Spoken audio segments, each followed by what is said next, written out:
ग्रामलक्ष्मी सहकारीका अध्यक्ष सन्तोष मण्डल प्रबलनमा पार्दै योगीका लागि भोट माग्छन्, नमागे धम्क्याउँछन्। मोरङको रङ्गेली नगरपालिका स्थित ग्रामलक्ष्मी बचत तथा ऋण सहकारी लिमिटेडका अध्यक्ष सन्तोष मण्डल नियम विपरीत मतदाता प्रबलनमा पार्दै चुनावी प्रचारमा उत्रिएको पाइएको छ। निर्वाचन आचार संहिता विपरीत मण्डलले सहकारी जस्तो पवित्र संस्थाको गलत प्रयोग गर्दै मोरङ 5बाट उम्मेद्वार बनेका राष्ट्रिय ऊर्जाशील पार्टी नेपालका योगेन्द्र मण्डललाई सघाएका हुन्। निर्वाचन आयोगको आचार संहिता 2082 ले निजी क्षेत्रका बैंक तथा वित्तीय संस्था, सहकारी संस्थाका पदाधिकारी, कर्मचारी र काम डालेर चुनावी प्रचार प्रसारमा संलग्न हुन नपाउने तय गरेको छ।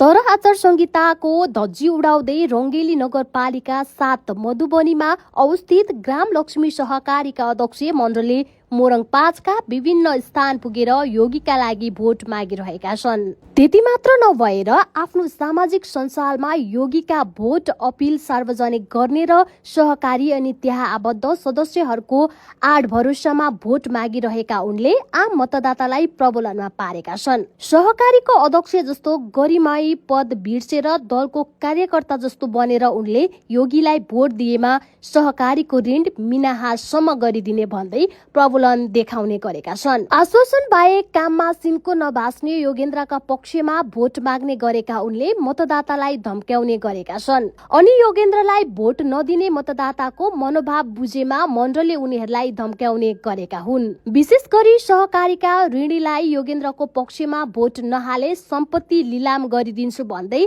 मण्डलले धम्क्याउने गरेको भन्दै उनको आलोचना हुने गरेको छ। गरिब निमुखा वर्गका मतदाताहरूलाई यसरी डर त्रास देखाएर कसैका लागि भोट माग्नु अमानवीय मात्र नभएर आचार संहितामा उल्लेखित गैर कानूनी कार्य पनि हो।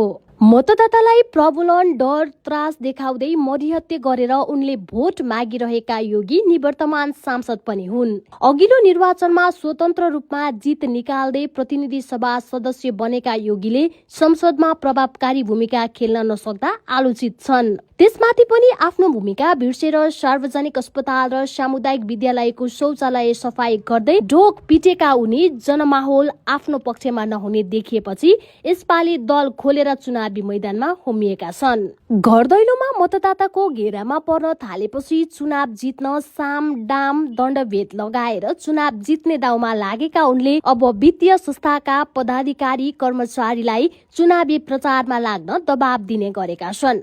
सोही दबाबको शिकार बनेका सन्तोष मण्डल आफ्नो टोली नै लिएर योगीका लागि भोट माग्न गाउँ गाउँ छिर्ने गरेका छन्।